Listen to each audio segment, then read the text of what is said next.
From his time in the military, his career as a theater producer, and his experience as a game show contestant, the Queen's youngest son, Prince Edward, has lived many lives.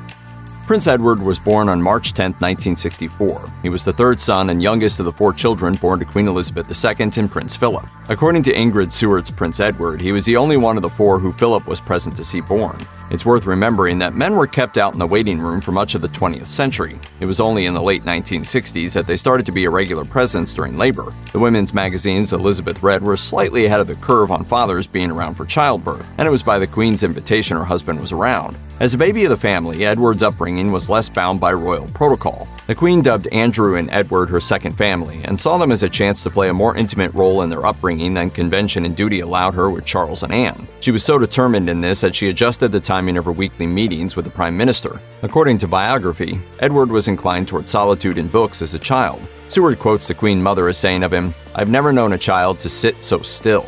On the other hand, the book Sophie's Kiss by Garth Gibbs and Sean Smith revealed that Edward showed startling arrogance and petulance when he was a kid. While it isn't a necessity that male members of the royal family serve in the armed forces, it's a long tradition that princes do so. Edward, according to Ingrid Seward's Prince Edward, had no thoughts beyond tradition after coming of age, and only dithered over which branch of the forces to serve in.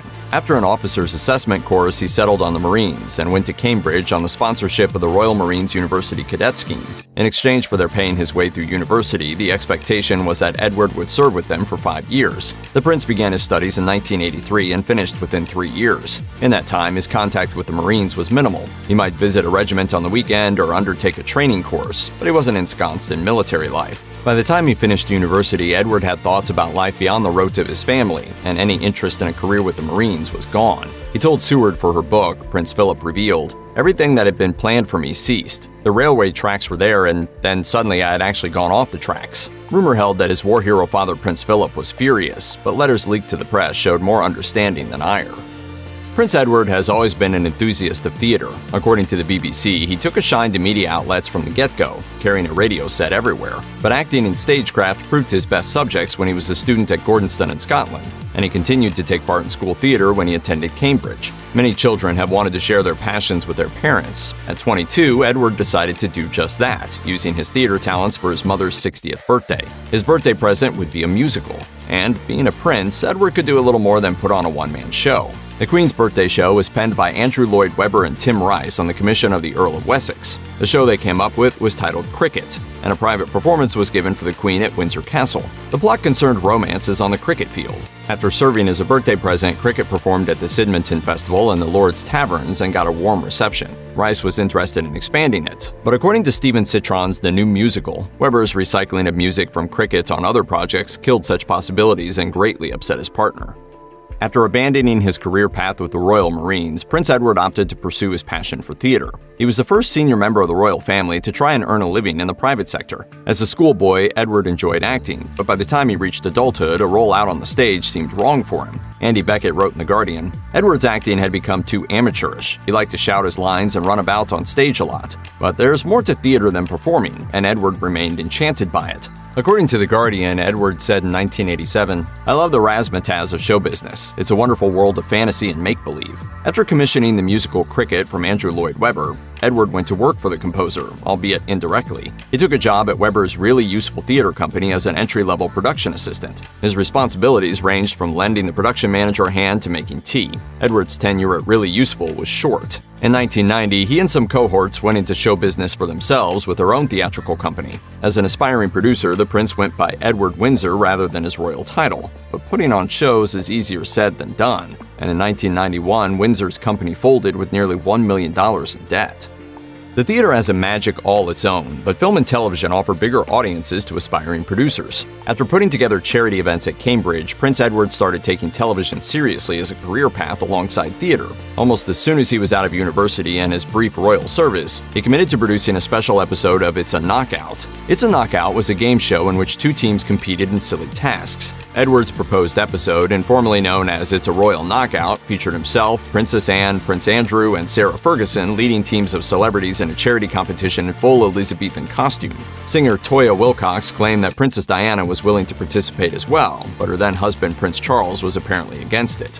Edward wanted Diana to do it, but Prince Charles banned Diana from doing it. Elizabeth II and her counselors thought the program was a mistake too, but the Queen was unwilling to damper her youngest son's enthusiasm. Wilcox felt It's a Royal Knockout went well, at least on the day of filming, but that Edward erred in keeping the press at arm's length. Others found his reaction to their muted assessment petulant and arrogant. I only hope that you've enjoyed yourselves. Have you? The overwhelming consensus in the media was that the program was a disaster for the royal family, even as Edward kept hyping it. But as a charity event, it did bring in more than $1 million. After a short-lived effort as a theatrical producer in the early 1990s, Prince Edward was advised by his father, Prince Philip, to become an accountant. Instead, Edward consulted with entertainment broker Malcolm Cochrane on the possibility of working in television. Cochrane advised that to avoid conflict between the royal family and potential employers, Edward should establish his own production company. The two men decided it was worth trying, and they launched Ardent Productions in 1993. Edward set up shop in central London, recruited respectable TV veterans, and put in enthusiastic hours, but his timing was inauspicious. Commercial TV was on the decline in Britain in the 90s. Many of Edward's peers rooted for his failure, and Ardent could never settle on what sort of programming it wanted to produce. It became dependent on American audiences eager for royal documentaries, which Edward initially opposed making. Ardent was also behind a minor spat within the royal family when a camera crew was dispatched to St. Andrews University in 2001, violating privacy guidelines around Prince William, who was then attending. After issuing an apology, Edward stepped down as the joint managing editor of Ardent. The company folded in 2009. Over $2 million was invested into Ardent during its lifespan, including more than $300,000 of Edward's own money. When all was said and done, less than $50 was left. Prince Edward's theater and television endeavors didn't reach the level of success he may have wanted, but his private life has been another story. Town & Country magazine noted in September 2022 that Edward was the only one of Elizabeth II's children who has never been divorced. He and Sophie Rhys-Jones have been together since 1999, and Sophie has been reported as a favorite of the late Queen and Prince Philip, according to The Times. She and Edward met in 1993 while shooting promotions for the Prince Edward Summer Challenge, a charity game of real tennis. Tennis became their first date, according to Vanity Fair, and the prince was so charmed that he began calling Sophie at her job under the name Gus. Working in public relations, Sophie took the following years of tabloid gossip regarding their romance in stride. Their wedding at St. George's Chapel with 8,000 guests watching live by invitation was considered modest by royal standards. Not long after becoming a member of the royal family, Sophie became embroiled in a minor scandal when undercover reporters from News of the World recorded her and a PR colleague's unguarded comments in a meeting. She stepped down from her job shortly after and joined Edward in seclusion at Bagshot Park. In 2007, they began working as full-time royals, a role in which they become increasingly prominent and popular. Prince Edward's marriage to Sophie Rhys-Jones has been long and happy, but the couple's efforts to start a family after their marriage were troubled. Sophie became pregnant in 2001, but it was an ectopic pregnancy.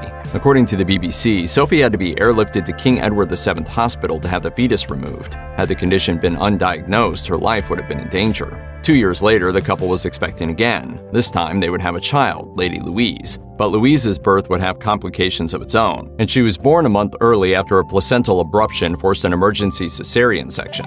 Edward was on an official engagement to Mauritius at the time, but Elizabeth II paid Sophie an unusual visit at the hospital. Sophie became pregnant again in 2007, this time without complications. Her son, James, was born on December 17, and he was given the title of Viscount Severn.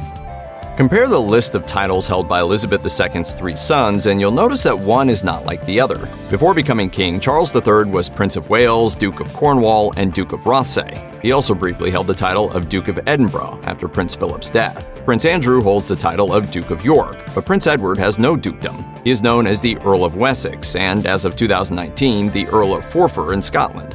There is no pension plan in this job.